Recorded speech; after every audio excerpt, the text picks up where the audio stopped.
For the next step of this project, we need to either add or subtract from the artwork. So you can see here, I've taken an X-Acto knife and I have cut out these butterflies. And then behind it, I've just glued a solid piece of paper so that you can see through it. So I'm subtracting from this artwork and then adding something behind it so that it could see through. The other thing you can do is you can add to the project. So you can take one of your other artworks and you can add to it by gluing this down. While we're gluing this down, you can go ahead and start thinking about your floating element. What do you want to have floating in this artwork? Now, don't forget that you need to have whatever you're adding or subtracting still flow with the overall artwork. It needs to be big enough and it needs to make sense with the rest of the artwork. It doesn't need to be something that's really tiny and just off to the side. This artwork actually is viewed this way, but you can see here how they have several different little pieces of scraps that they have glued that has this flow to it. So they're trying to make this feel like water, so they have this flow back and forth like this. They have 3 elements that are floating, not just one thing down in the corner. That wouldn't look very good if they just glued one thing down here in the corner. Also, each of these artworks is their own personal artwork.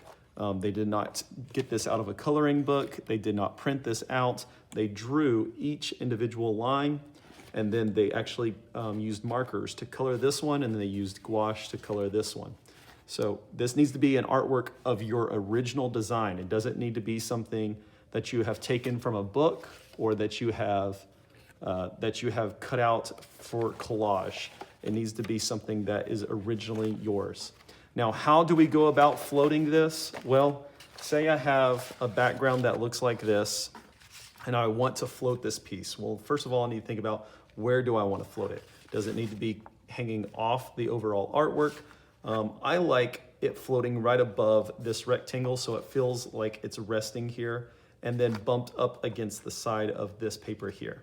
So how would I go about that? Well, we're going to take a piece of cardboard.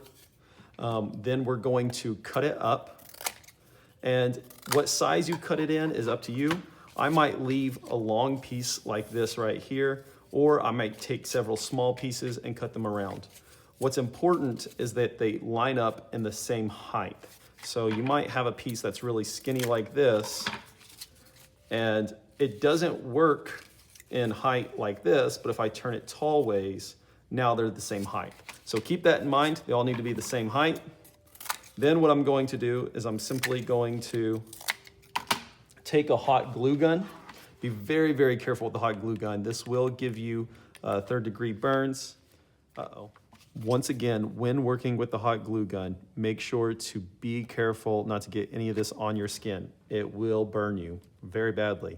So you also don't have to place cardboard everywhere. I'm going to make sure that this is the right height. I want to make sure that it's standing this way, not the other way. I'm going to simply place these in the edge spots of this artwork.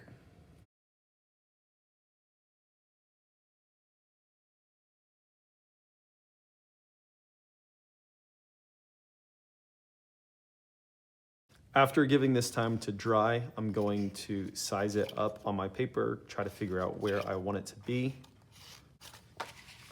Then once I know where I want it to be, I'm going to put just 2 dots on each side.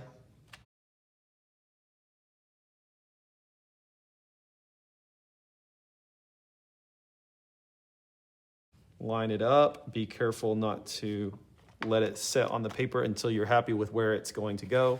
And then just like that, now it's going to float. Even if it feels really tall, it's probably not as high as you think it is, and it's probably going to look really good once it's flat. But when you look at it sideways, it does feel like the cardboard might be a little high, but once it lays flat, it looks really nice. Okay, you should have all of the instructions to be able to do this floating element yourself. Take your time on it, make sure to make it flow with the entire artwork, make sure that it's nice and large, and that it's an original piece, that it's something that you created, not something that's a collage. So think about it, put some effort into it, and let's add this element to it.